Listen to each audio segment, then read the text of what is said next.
Now at 6 and streaming on CrossroadsToday.com, the first sitting Democrat in Texas calling on Biden to withdraw. And illegal border crossings fall to a 3-year low. We take a look at those numbers.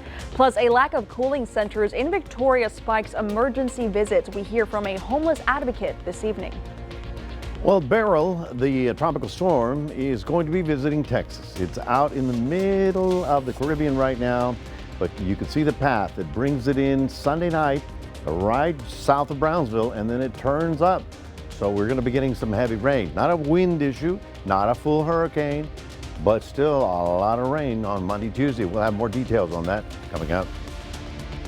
And as the NBA offseason progresses, we have a few record-breaking extensions. That's in sports.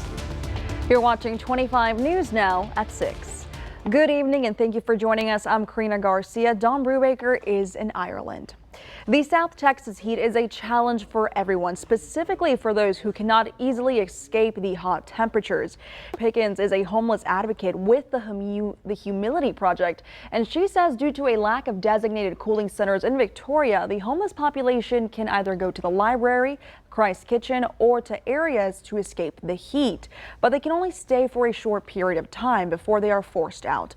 This cycle can eventually lead to a dangerous situation. I do know that we've had a rise in people going to the emergency room because of heat stroke. And I know at least, 5 to 10 people over the past month that have ended up in the ER. Pickens says if you see a homeless person, feel free to give them a water bottle, a handheld mist fan, or even a cold cloth so they can wipe the sweat away. Leading us to your beer poll this evening, you can scan that QR code right there on your screen to vote. The question is, what do you think could be done to help the homeless?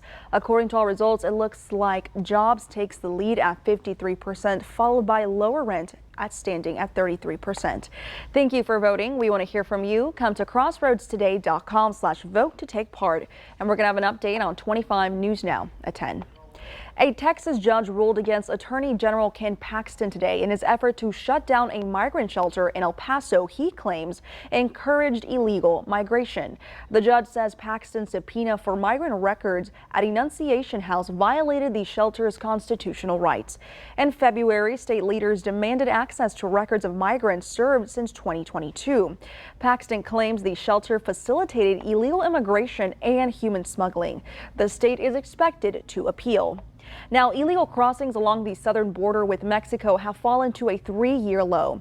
A Homeland Security official says U.S. Border Patrol agents apprehended more than 84,000 migrants last month. That is the lowest monthly level since January of 2021, which is when border authorities processed more than 75,000 migrants. Officials attribute the decline to President Biden's border executive action restricting asylum access to migrants crossing the border illegally. And now let's take a look at your forecast with Chief Meteorologist Mac Bettis. Mac, what is the latest with that hurricane heading this way, right? Yeah, well, that's what we're talking about because it's a big story as the hurricane will weaken, but then arrive in Texas. Now, first of all, you've got to remember this. This is the Sunday night position. So the storm, as a tropical storm, not a hurricane, will move into northern Mexico just south of Brownsville.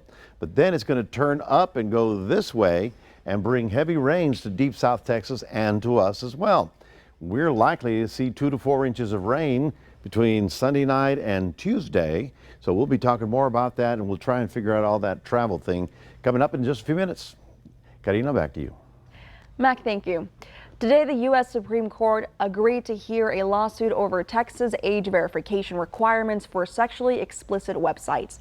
The law requires websites that publish substantial amounts of content deemed harmful to minors verify their age. The adult entertainment industry challenged the requirements, arguing the law violated access to free speech online by forcing adults to identify themselves before watching pornography. A lower court upheld the law in March. In April, the trade group asked the justices to temporarily block the law while the appeal continued, but that request was denied. There is now a call within Congress for President Biden to drop out of the race for president. A Texas Democrat representative releasing a statement today saying Biden should withdraw following last week's presidential debate. For the first time, a sitting Democratic member of Congress is calling for President Biden to withdraw from the race for president. Congressman Lloyd Doggett from Texas writing, President Biden's first commitment has always been to our country, not himself. I'm hopeful that he will make the painful and difficult decision to withdraw. I respectfully call on him to do so. Biden's ability to run for a second term was called into question after his performance in last week's debate. With the COVID, with dealing with everything we have to do with, look, if we finally beat Medicare. Today, Congresswoman Nancy Pelosi, the former House Speaker, on MSNBC. I think it's a legitimate question to say, is this an episode or is this a condition? The White House backing the president. He had a cold and a bad night. I would not see this as an episode. I would see this as what it was and what we believe it to be, which is it was a bad night. It comes as there's fallout in the Supreme Court's ruling on presidential immunity. Sources tell ABC News Trump's legal team is arguing for the guilty verdicts in his felony hush money trial to be thrown out. Trump's lawyers saying the jury was presented evidence they believe should have been protected under presidential immunity. This not only reshapes the presidency, it can reshape the entire functioning of American democracy. And the judge in the hush money trial has agreed to postpone sentencing until September 18th, allowing Trump's lawyers to make their new arguments about presidential immunity in that case. Perry Russum, ABC News, Washington. Donald Trump will not be sentenced for his hush money conviction trial until September. Earlier Tuesday, Manhattan prosecutors said they were open to a delay in the sentencing date in response to the Supreme Court's immunity ruling. The former president's legal team immediately filed a letter Monday to use the Supreme Court's ruling to overturn his verdict. The Supreme Court ruling offers immunity protection for presidents' unofficial acts. While prosecutors do not believe the ruling would apply to the New York case, they are willing to postpone the sentencing. Victoria College is offering area high school students the opportunity to learn how to fly a drone. This one-week academy is scheduled for July 22nd through the 26th and is open to students entering grades 9 through 12. Applicants must have a recent report card reflecting an A or B higher in math and science. There is no cost for accepted students. This is thanks to a Governor's Summer Merit Program grant awarded to Victoria College by the Texas Workforce Commission. So many careers that you can do flying drones, and we also will help them register their own drones because that is a requirement for any drone that weighs more than 0.55 pounds. We need to register with the FAA, so we can help them do that. Applications are accepted through Wednesday, July 17th. More on those details, you can visit our website or reach out to the number that's going to be 361-576-3291. Again, that number is 361-576-3291 for more information. Now we are following Don Brubaker on his trip to Ireland this week. A traditional Irish village known for its thatched cottages and beautiful stone buildings is where he was at. His journey continued to a vibrant little town surrounded by beautiful countryside, and that's their home for the next 2 nights. Don and other guests enjoyed a traditional jaunting cart ride in Killarney National Park. That's Ireland's first national park. The evening continued with authentic Irish cuisine, folk music, and dancing at Kate Carney's Cottage. That's a 150-year-old family-run establishment, and we'll continue tracking Don later this week. Now, Texas plans to double a state fund aimed at expanding their power as demand for electricity is expected to nearly double over the next 6 years. You can read this Texas Tribune article on our website, crossroadstoday.com. And remember to subscribe to our YouTube channel, Crossroads Today. Hit the like button and click that notification bell. For now, stay with us. Hurricane Beryl fast approaching the Caribbean. Coming up on 25 News now at 6, we take a look at the evacuation efforts. Also ahead, the Supreme Court weighs in on gun restrictions. Those details next.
The Supreme Court skirted the issue of guns. The justices are letting a ban stand on assault rifle weapons in Illinois.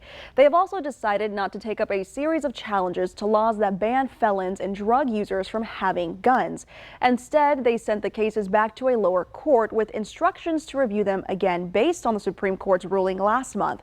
In that case, the court upheld restrictions on domestic abusers possessing firearms. Hurricane Beryl making its way through the Caribbean. Now the monster storm is a Category 5 strength, shattering records as it now approaches Jamaica. Beryl strengthening into a Category 5 overnight, hitting maximum sustained winds of 165 miles per hour. The deadly storm is the earliest Cat 5 on record to form in the Atlantic.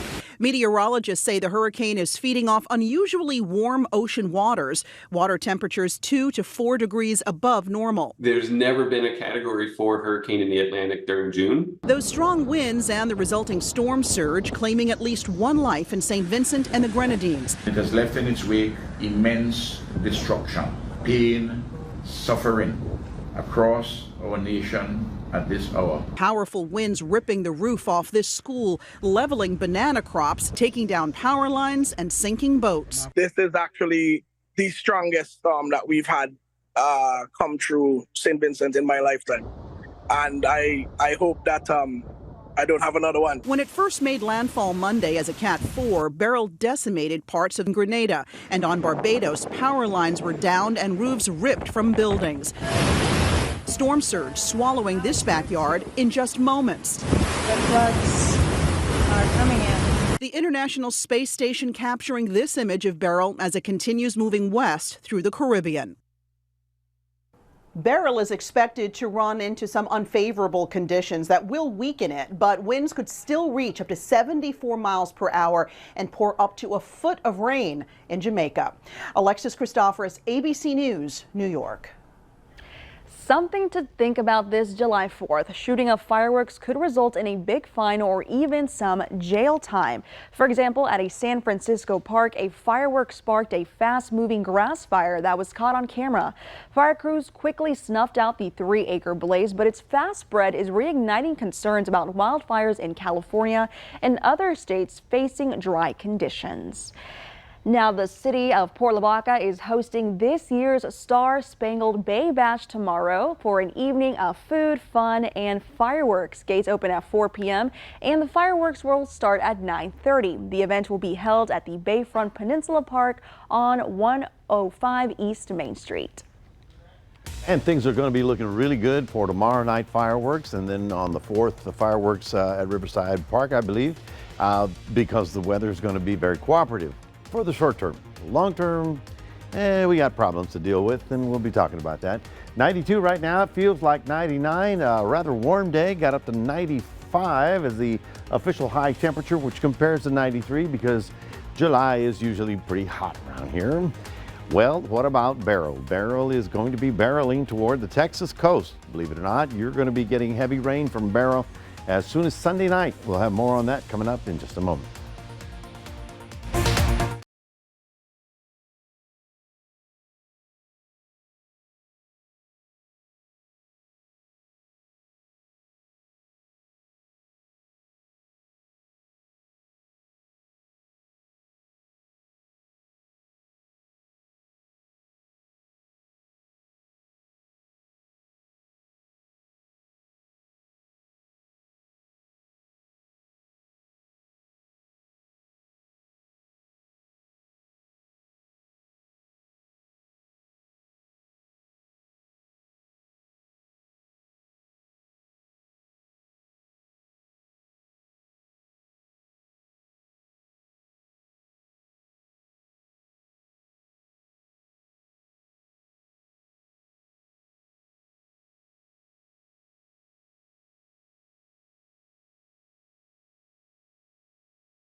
Well, good evening, everyone. We start off with the big picture because this is very important as to what's going to happen in North America over the next few days. As you heard me mention this a couple of days ago, where the ridge is parked, the bubble of heat, where it's parked to make a big difference on the path of the storm. And true to form, that's exactly what happened. The bubble moved over to the southeastern United States.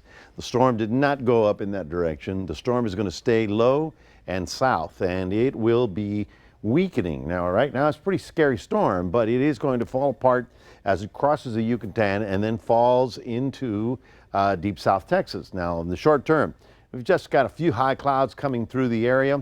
You'll notice that all of a sudden, everything is coming in from the Gulf back into the area. Remember what Alberto did, brought on all that Gulf moisture. And for the boaters this weekend, just know that the storm will be arriving, and by Sunday, it'll be kind of rough out there. So the bays will be, picking up speed in terms of waves and winds as well. The storm itself is still out in the mid-Caribbean as a Category 4. It's a monster, 155-mile-an-hour winds. Now the storm is going to barrel over Jamaica, and it's going to be a big problem. This is going to be as a 4 going right over Jamaica, and I'm talking dead center on top of it. And then it starts heading toward the Yucatan. Then it goes across the entire peninsula. Now, there are not a lot of mountains, but there's a lot of land, and it will slow it down. By the time it gets to the Gulf of Mexico, it'll be a tropical storm, less than 75 miles an hour. And so it's not a wind issue as far as we're concerned. You can see where the storm lands, which is about 100 miles south of Brownsville, but then it turns up and goes up Highway 77 or 281 and brings us a pretty good chance of some heavy rain, and that will be Sunday night into Monday being the peak. So the timing is very important. You're going to go, I know, you're going to go have a great time Friday, Saturday. Sunday, you're going to come home. Better to come home Sunday early than to wait till Monday, okay? Monday, it's going to be very stormy down there. Here again are the computer models. You can see them right about here. They're all in good agreement where the storm is going. All these little lines are in good agreement. Then there's a little bit of a divergence. And then out here, by the time we get to Saturday, there's a little bit of a spread. But generally speaking, somewhere in deep South Texas. Going this way, I still say is not a potential. But remember, at this time, the storm will have 70-mile-an-hour winds. Now, we can survive that. I don't believe there's going to be any evacuations, but it's not the wind, it's the amount of rain we get. Deep Valley is probably going to be looking at 7 to 10 inches of rain. Here's a real good future tracker. You can see the big heavy swash there. So the heaviest rain in deep South Texas, still just west of Corpus Christi, is still looking for maybe 5 to 6 inches, and about 2 to 4 in the Victoria Crossroads. Now, not a huge amount of rain, but it depends on how fast it comes down in one location. So gotta be looking at that. We ramp up with quiet weather for the early part, and then we take a look at your forecast, looking at highs tomorrow about 92, very sunny in Port Lavaca. In Cuero, you're looking at 94, and then we're looking for a good looking 4th of July all the way to Saturday, and then Sunday, clouds start to build, showers build, and then Monday is when Beryl comes to town. That's your 7-day forecast, reminding everybody we do have a QR code. Please scan that, put Crossroads Today on your phone, and here's Karina. Thank you, Mac. And now here's Zach with your sports. The NBA offseason continues and some record-breaking extensions. That's in sports.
The Houston Astros are 12-3 since releasing Jose Abreu in the middle of June. Winners again yesterday afternoon in Toronto. Back at it right now across the border. The game started about 20 minutes ago, so there is no score in this one. On the bump tonight for the hottest team in baseball, former Victoria General Spencer Arrighetti coming off the best performance in his young career. His last time out against Colorado, trying to follow that up with a similar performance tonight.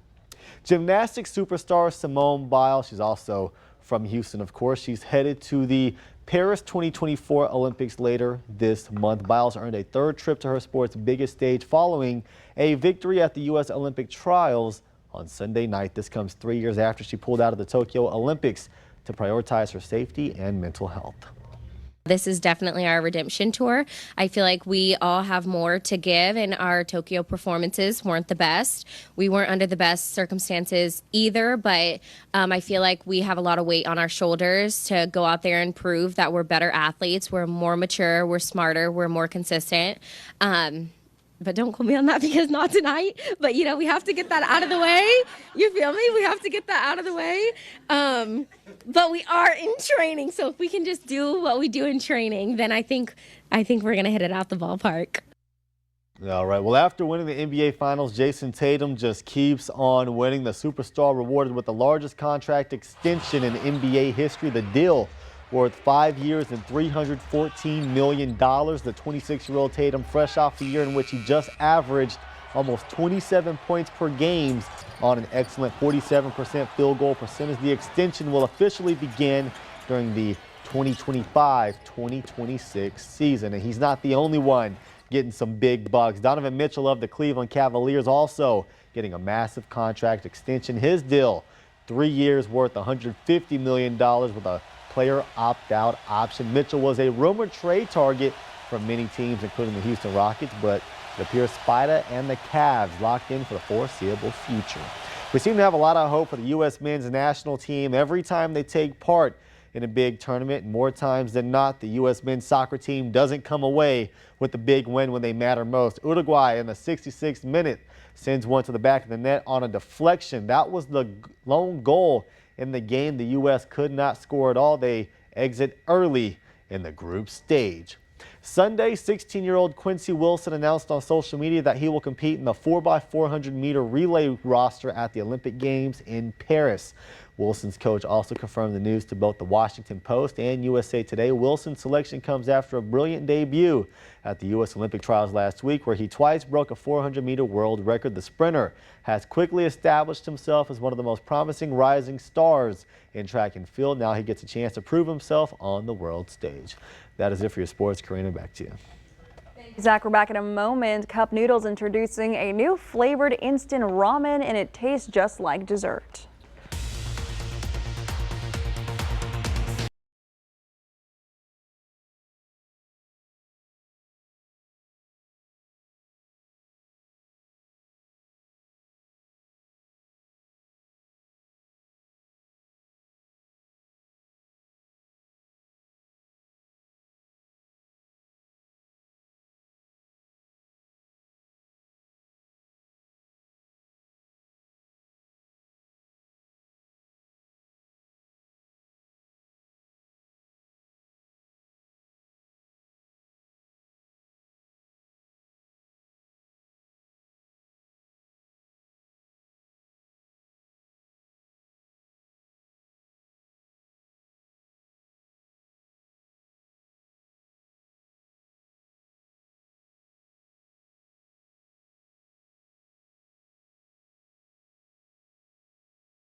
Cup Noodles introduced a new flavored instant ramen that tastes more like dessert than an entree. Does that sound like college or what? It does. It really does. It's called Cup Noodles Campfire S'mores. This limited edition Cup Noodles has a sauce-based flavor blend of chocolate, marshmallow, and graham crackers, and it comes with mini marshmallows for topping. The result is a quick and gooey dessert. It may seem untraditional, but it can be surprisingly good according to Cup Noodles. Yeah, of course they're going to say that. Yeah. Of course. I don't like that gooey texture. So you're having ramen that tastes like s'mores? How do they do that? Modern science, my gosh. I don't want to try modern science. I'm going to reject what's the word? Modernity? Modernity. Yeah. She's looking at me like I said. No, I don't want to do it. You're rejecting modernity. You're a traditional guy. Ramen like in college, that's what I'm doing. All right. Well, how about this weather? Because we got I'll tell you that fireworks coming. Things are good. Tomorrow we have some fireworks, and we also have fireworks on Thursday. The skies are going to be good. It's just going to be really hot in the daytime, up to about 96, 97. And then Saturday is still good. On Sunday night, we'll see some clouds and maybe some showers. But the main event will be on Monday when the heavy rain rolls in with Beryl. All righty. Thank you, Mac, and thank you for joining us. We hope to see you back here tonight for 25 News Now at 10.